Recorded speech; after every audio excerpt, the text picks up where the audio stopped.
ನನ್ನ ಮಗುವೇ, ನಿನ್ನ ಮನಸ್ಸಿನ ಆಳದಲ್ಲಿರುವ ಪ್ರತಿಯೊಂದು ತಲ್ಲಣವೂ ನನಗೆ ತಿಳಿದಿದೆ.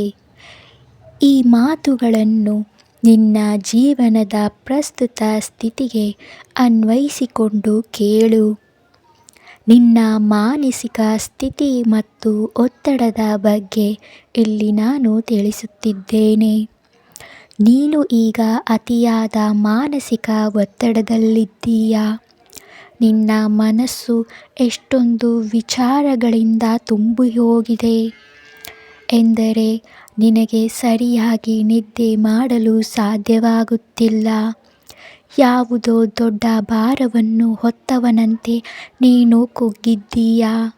ಆದರೆ ನೆನಪಿಡು, ನೀನು ಈ ವಿಚಾರಗಳನ್ನು ಅತಿಯಾಗಿ ಯೋಚಿಸುವುದರಿಂದ ಏನನ್ನೂ ಬದಲಾಯಿಸಲು ಸಾಧ್ಯವಿಲ್ಲ. ಮೊದಲು ನಿನ್ನ ಮನಸ್ಸನ್ನು ಶಾಂತಗೊಳಿಸು. ನೀನು ದಿನವಿಡೀ ಬೇರೆಯವರಿಗಾಗಿ ಓಡುತ್ತಿದ್ದೀಯಾ? ನಿನ್ನ ಕೆಲಸ, ಕುಟುಂಬ, ಸ್ನೇಹಿತರು ಎಲ್ಲರನ್ನೂ ಖುಷಿಪಡಿಸಲು ಹೋಗಿ ನಿನ್ನನ್ನು ನೀನು ಮರೆತಿದ್ದೀಯಾ? ದಿನಕ್ಕೆ ಕನಿಷ್ಠ 10 ನಿಮಿಷವಾದರೂ ಏಕಾಂತದಲ್ಲಿ ಕುಳಿತುಕೋ. ಆಗ ಮಾತ್ರ ನಿನ್ನ ಅಂತರಾತ್ಮದ ಧ್ವನಿ ನಿನಗೆ ಕೇಳಿಸುತ್ತದೆ. ಆ ಧ್ವನಿಯ ಮೂಲಕವೇ ನಾನು ನಿನಗೆ ಮಾರ್ಗದರ್ಶನ ನೀಡುತ್ತೇನೆ. ಜನರ ಸಹವಾಸ ಮತ್ತು ಸಲಹೆಗಳನ್ನು ಕೇಳುತ್ತಿರು, ಗಮನಿಸುತ್ತಿರು. ನೀನು ಯಾರ ಹತ್ತಿರ ಸಲಹೆ ಕೇಳುತ್ತಿದ್ದೀಯಾ ಎಂಬುದನ್ನು ಗಮನಿಸು. ವ್ಯವಹಾರದ ಬಗ್ಗೆ ಗೊತ್ತಿಲ್ಲದವನ ಹತ್ತಿರ ವ್ಯವಹಾರದ ಸಲಹೆ ಕೇಳಿದರೆ ಅವನು ನಿನ್ನನ್ನು ದಾರಿ ತಪ್ಪಿಸುತ್ತಾನೆ. ಹಾಗೆಯೇ ಜೀವನದಲ್ಲಿ ನಕಾರಾತ್ಮಕವಾಗಿರುವವರ ಜೊತೆ ಸೇರಿ ನಿನಗೆ ಸಕಾರಾತ್ಮಕವಾಗಿರಲು ಸಾಧ್ಯವಿಲ್ಲ. ನಿನಗೆ ಸರಿಯಾದ ದಾರಿ ತೋರಿಸುವವರ ಜೊತೆಗೆ ಮಾತ್ರ ಇರು.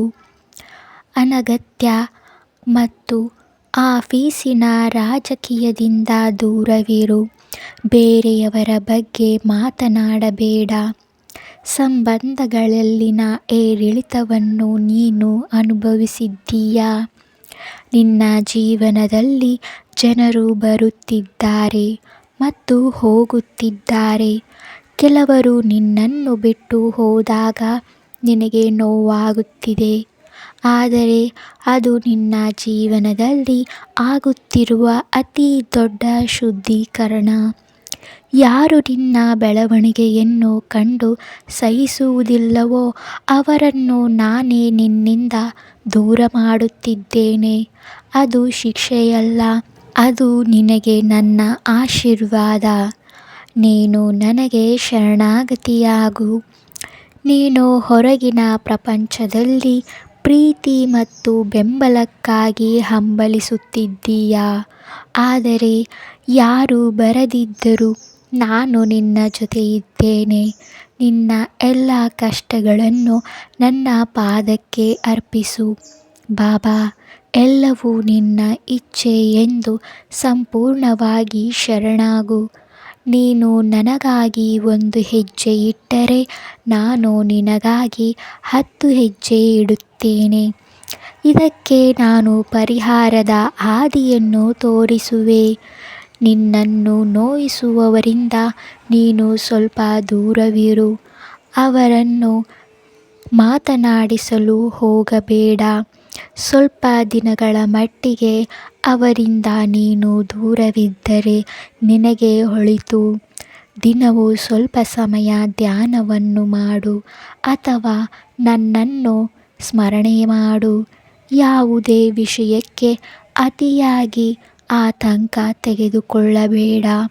ಎಲ್ಲವೂ ಕಾಲಕ್ರಮೇಣ ಸರಿಯಾಗುತ್ತದೆ. ನನ್ನ ಮಗನೇ, ನಿನ್ನ ಕಷ್ಟಗಳು ಮಂಜಿನಂತೆ ಕರಗುವ ಸಮಯ ಬಂದಿದೆ.